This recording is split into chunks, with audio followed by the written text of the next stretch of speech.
Changement profond de modèle de société.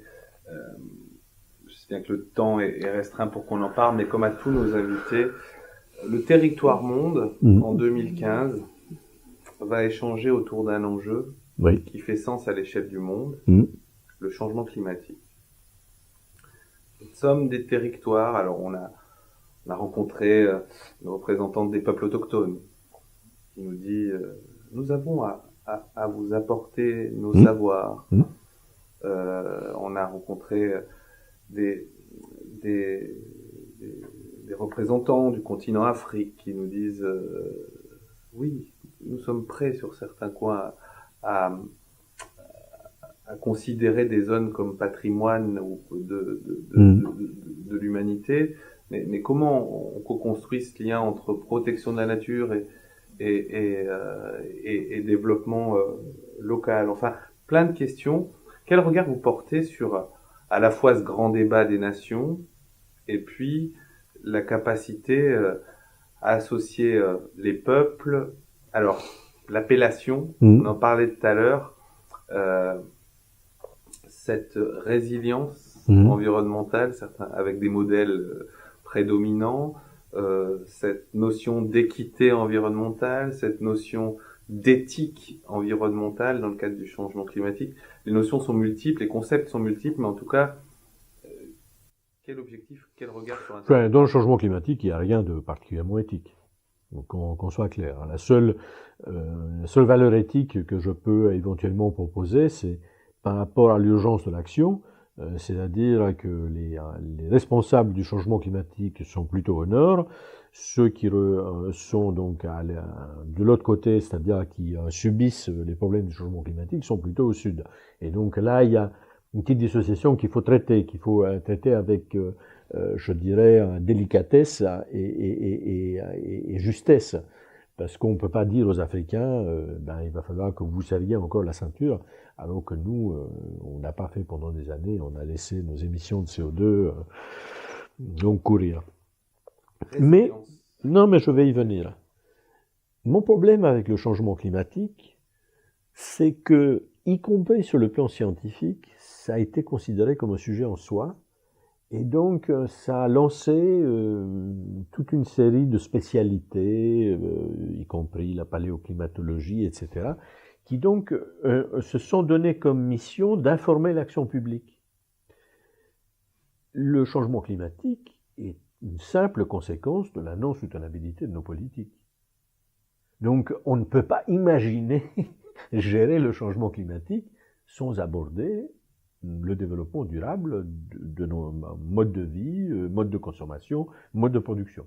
Bien, c'est totalement indissociable.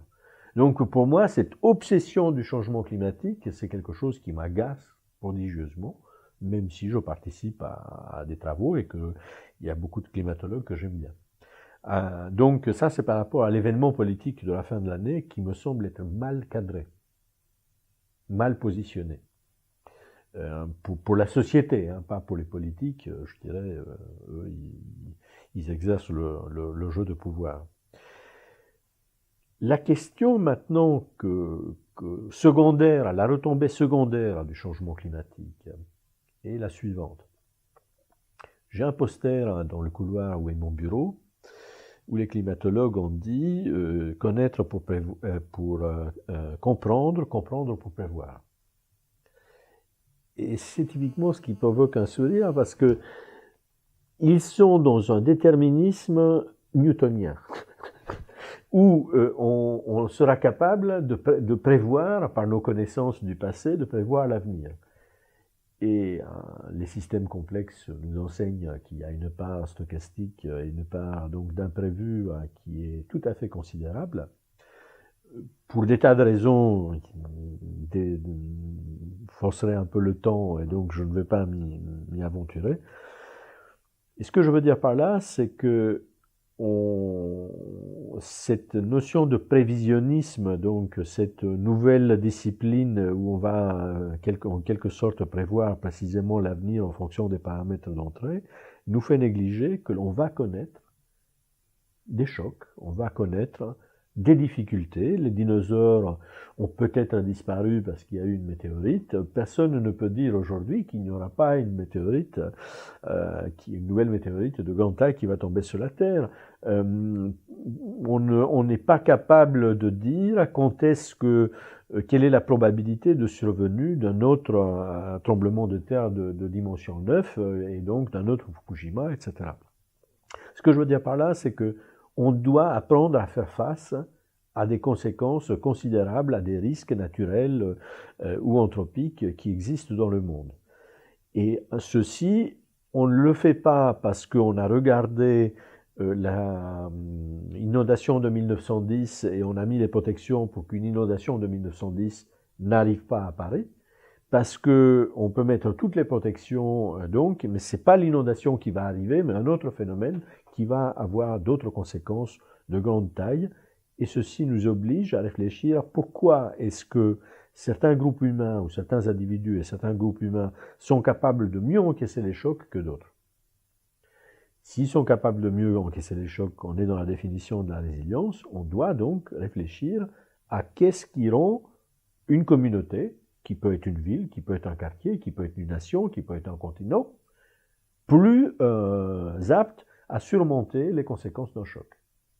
Et là, on se rend compte encore une fois qu'on a agi contre tous les principes de la résilience dans nos tendances spontanées sociopolitiques. Premièrement, on a dit aux citoyens, dors tranquille, les pouvoirs publics s'occupent de toi. Et puis il y a la faute sur mer. Une coïncidence extraordinaire entre les vents, les marées et la pluviométrie importante qui ont fait une inondation avec une telle rapidité qu'il y a eu une vingtaine de morts donc, dans le sommeil. Donc on ne peut plus fonctionner comme ça. On doit avoir, encore une fois, des citoyens éclairés, capables de gérer, je dirais, leurs réactions et de participer à une chaîne de sauvegarde qui est capable donc de résister, de s'organiser face au choc. Ça s'appelle de revoir cette gouvernance très verticale que nous avons en donnant quelque chose de plus en réseau, plus horizontal et plus en réseau. Ça nous oblige aussi à réfléchir sur des aspects comme, je prendrai que ces deux dimensions-là, des aspects comme nos sources d'approvisionnement. La rationalisation ou les flux tendus, etc., nous ont fait dire on a nos circuits, et puis donc on ne fait pas de stock et ainsi de suite. Ben oui, mais si les anciens nous disent on peut pas mettre tous les œufs dans le même panier, c'est parce que si on casse le panier, on n'a plus rien. Et si on prend n'importe quel animal et on voit comment il fait pour stocker sa nourriture, il va stocker différents types de la nourriture qui est périssable, de la nourriture qui n'est pas périssable, de la nourriture qu'il a cachée pour qu'un autre oiseau ne lui vole pas, etc. Donc il va multiplier les cachettes pour espérer en garder quelques-unes dont il va profiter. Donc tous ces raisonnements je dirais, l'évolution économique et sociopolitique nous a imprimés, nous a imposés, et ben la résilience nous oblige. Enfin, le fait que nous avons conscience qu'on va subir des chocs et qu'il va falloir avoir une préparation nous oblige à avoir des raisonnements aujourd'hui totalement différents, et on retrouve le changement de modèle social, puisque, par exemple, le modèle de la résilience va plutôt privilégier des petits groupes mobiles, créatifs. Donc c'est plutôt le modèle pour prendre une image économique TPE-PME, et surtout pas les grands groupes. Les grands groupes sont des géants au pied d'argile. Donc, comment est-ce que vraiment on doit inverser les tendances dans tous les domaines? Notre santé était là, bien sûr, mais développement durable, résilience, adaptation, j'aurais pu mettre adaptation, communauté, oui.